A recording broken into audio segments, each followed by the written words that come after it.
کہ ہم سب خاتمہ کرتے ہوئے ایک آخری چیز، ظاہری بات ہے ہم آپ کے تجربات سے سیکھتے بھی ہیں، بڑی تعداد میں نوجوان آپ کو سنتے ہیں اس وقت، وہ بچے بھی سن رہے ہوں گے جو اس وقت فیصلے کے مراحل پہ ہوں گے کہ ہم نے تعلیمی معاملے میں ایکسل کرنا ہے، یا اللہ نے ہمیں ہنرمند پیدا کیا ہے، فیصلہ کیسے ہوگا؟ یعنی ہر بچہ تو یہ سمجھتا ہے کہ وہ اسکول کے بعد کالج جائے گا، کالج کے بعد یونیورسٹی جائے گا، یونیورسٹی کے بعد اچھی ڈگری لے کے وہ کسی جگہ پہ نوکری کر لے گا.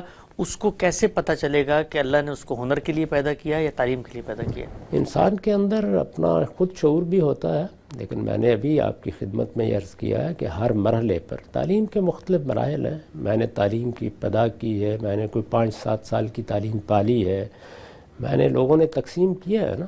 آپ پرانی تعلیم میں بھی دیکھیں تو ہم کہتے ہیں کہ یہ پرائمری تعلیم ہے، یہ مڈل تک کی تعلیم ہے، یہ اس کے بعد بنیادی تعلیم ہے جو ایک براڈ بیس یا وسیع بنیاد تعلیم ہر بچے کو ملنی چاہیے. تو یہ مختلف مراحل ہیں.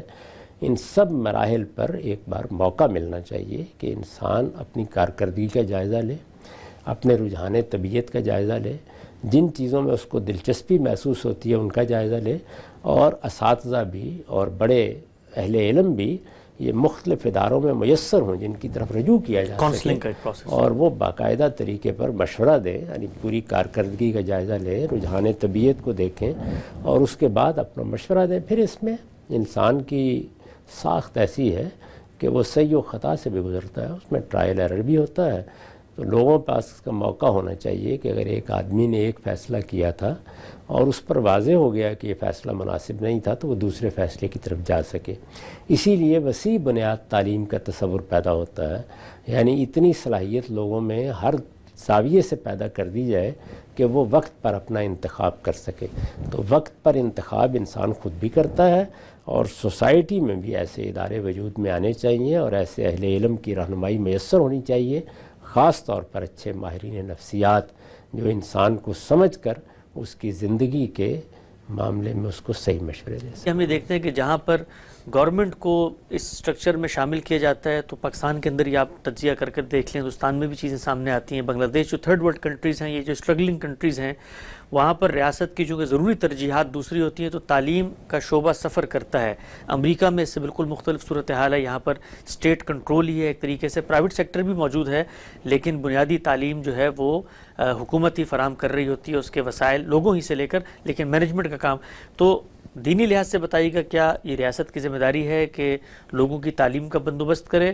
اور ماڈرن اسٹیٹ اسٹرکچر میں دو ہمارے سامنے ماڈلز آتے ہیں، آپ کس کو ترجیح دیتے ہیں؟ دیکھیے، ریاست کی ذمہ داری تو امن و امان فراہم کرنا ہے. ریاست اصلاً اسی لیے قائم کی جاتی ہے کہ امن قائم ہو اور لوگوں کے نزاعات میں عادلانہ فیصلے کیے جا سکیں. ریاست کی بنیادی ذمہ داری یہی ہے، یعنی لوگوں کو عدل میسر آئے. نزاعات پیدا ہو جاتے ہیں، اختلافات پیدا ہو جاتے ہیں. انسان چونکہ اپنے اختیار کو غلط استعمال کرتا ہے تو اس کے سوء استعمال سے لوگوں کے لیے بڑے مظالم وجود میں آ جاتے ہیں.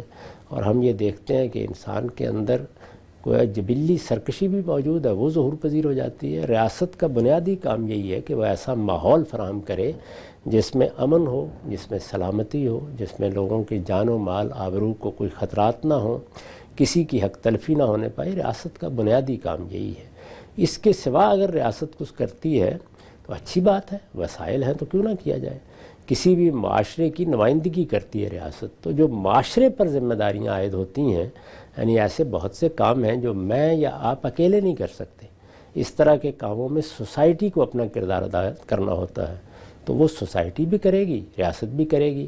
لیکن یہ کہ کہاں سوسائٹی اپنے نظم میں یہ کام کرے، کہاں افراد انفرادی طور پر فیصلے کریں، کہاں کسی چیز میں کوئی کاروباری ذہنیت بھی مفید ہو سکتی ہے، یہ سب چیزیں اصل میں تجربات سے جاننے کی ہوتی ہیں.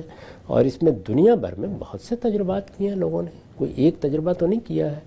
ریاست کے اہتمام میں ادارے قائم کرنے کا معاملہ بھی بہت بڑے پیمانے پہ ہوا، اس لیے کہ آج سے 100 سال پہلے سوسائٹی اس مقام پر ابھی نہیں تھی کہ جہاں بڑے بڑے منصوبے ریاست کی مدد کے بغیر قائم ہو سکیں.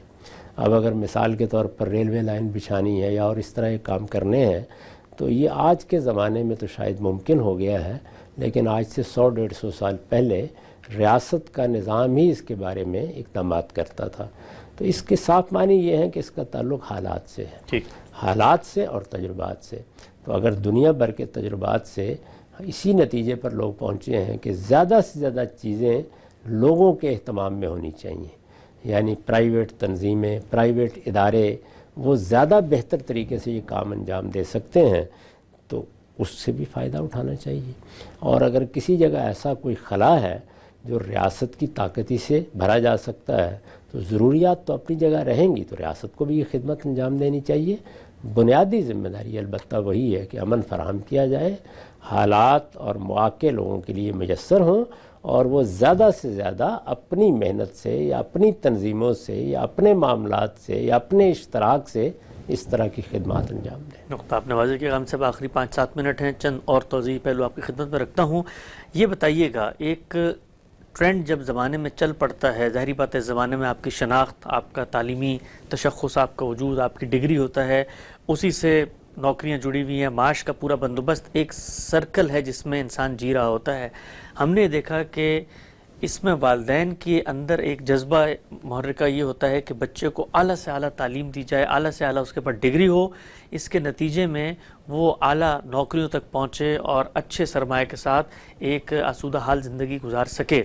اس پوری کی پوری دوڑ میں آپ خود فرماتے ہیں کہ بہت سارے ایسے اذہان ہیں جن کو اللہ نے اس اختصاصی تعلیم کے لیے پیدا ہی نہیں کیا ہوتا، وہ ہنرمند پیدا ہوتے ہیں، وہ معاشرے میں اور کوئی کام کر سکتے ہیں، لیکن والدین، خاندان کا بوجھ، اس طریقے سے تقابل جو ہے، ابھی تمہارے کزن نے تو اتنے نمبر لیے تھے، تم پیچھے رہ گئے، فلاں کا بیٹا ڈاکٹر ہے اور میرا نہیں ہے، تو اس کو آپ کتنا مہلک سمجھتے ہیں؟ چونکہ ایک بڑی تعداد ہم یہ دیکھتے ہیں کہ اگرچہ یونیورسٹیاں تو بڑی طور پہ بنی ہیں اور سرکاری طور پہ سہولیات بھی ہیں، لیکن وہ بچے وہاں پر جاتے ہیں، اسٹریس، ڈپریشن کا شکار ہوتے ہیں، نہ تعلیم کے معاملے میں ایکسل کر پاتے ہیں، نہ سوسائٹی کے اندر اپنا کوئی مقام بنا پڑتے ہیں۔ تو اس صورتحال کو آپ کیسے دیکھتے ہیں؟ یہ بڑی خطرناک صورتحال ہے، اس سے اجتناب کرنا چاہیے۔ اللہ تعالیٰ نے ایک ہی طرح کے لوگ نہیں پیدا کیے ہوتے، بہت سے لوگوں میں ادبی صلاحیتیں ہوتی ہیں، بعض لوگ بڑے شاعر ہوتے ہیں، ادیب ہوتے ہیں، مصور ہوتے ہیں، بعض لوگوں کے اندر سائنسی علوم کا فطری رجحان ہوتا ہے۔ اسی طرح اگر کوئی آدمی طبیب بنے گا یا کوئی استاد بنے گا تو اس کا بھی ایک عمومی جبلی رجحان ہے جو انسان لے کے آتا ہے۔ ان ساری چیزوں کو ملحوظ رکھ کے ہی ہر آدمی کو تعلیم پانی چاہیے۔ اس میں نہ والدین کو اپنی خواہشات کا اسیر بنانا چاہیے، نہ سوسائٹی کے اندر ایسے رجحانات پیدا ہونے دینے چاہیے جو لوگوں کو ایک طرف ہانک لے جائیں، بلکہ اللہ تعالیٰ جتنے لوگ پیدا کرتا ہے ان میں ہنرمند کتنے لوگ ہیں، ان میں تجارت کرنے والے کتنے ہیں، ان کے لیے یہ تربیت فراہم کی جائے کہ وہ خود اپنے ٹیلنٹ کو دریافت کرے، اور پھر جو چیز دریافت کر لے اس کے لحاظ سے تعلیم پا سکے، ان کو عزت بھی اس کے لحاظ سے ملے۔ سوسائٹی میں یہ معاملہ ہونا نہیں چاہیے کہ ایک خاص شعبے یا ایک خاص پروفیشن ہی کے لیے سارے لوگ اعتماد پیدا کر رہے ہیں، بلکہ جتنے معاملات بھی ہو سکتے ہیں ان سب کے مواقع میسر رہے اور سب لوگوں کو باعزت طریقے سے وہ خدمات انجام دینے کا موقع ملے۔ جس کو اللہ تعالیٰ نے ایک مزدور کی ذمہ داری ادا کرنے کے لیے پیدا کیا ہے، کسی کو کسی خاص فن کی مہارت دے کے پیدا کیا ہے، کسی کے معاملے کی نوعیت خالص فکری ہے، وہ فلسفے میں اور دین کے حقائق میں کوئی بڑی خدمت انجام دے سکتا ہے، تو اس کا موقع ہونا چاہیے کہ اس کے جو باطن میں اللہ تعالیٰ نے صلاحیتیں دی ہیں ان کو بہتر سے بہتر نشو و نما دی جا سکے۔ تو میرے نزدیک یہ چیز ہماری سوسائٹی کے لیے بڑی خرابی کا باعث بنی ہے۔ اس میں بعض موقعوں پر بڑے عمدہ لوگوں سے ہم محروم ہو جاتے ہیں، بڑی اچھی صلاحیتوں کے لوگ بعض دوسری چیزوں کی نظر ہو کے رہ جاتے ہیں۔ تو میں تو اس سارے اصول کو ہی غلط سمجھتا ہوں۔ میرے خیال میں پوری تعلیم کا نظام قدم قدم پر لوگوں کا رہنما بننا چاہیے، اس طرح کے ادارے قائم کرنے چاہیے جو نوجوانوں کے ایپٹیچیوڈ کا اندازہ کریں، ان کے رجحان طبع کو دیکھیں، ان کی صلاحیت کو دیکھیں اور ان کو مشورہ دیں کہ وہ اپنے لیے اس میدان کا انتخاب کر لیں۔ اور کسی بھی میدان میں اگر انسان فی الواقع اپنی اصل صلاحیت کے لحاظ سے اپنے آپ کو پیش کر دیتا ہے تو اس کے لیے اللہ تعالیٰ معاش کے بھی بہتر مواقع پیدا کر دیتا ہے۔ بہت خوبصورت بات کی ہم صاحب۔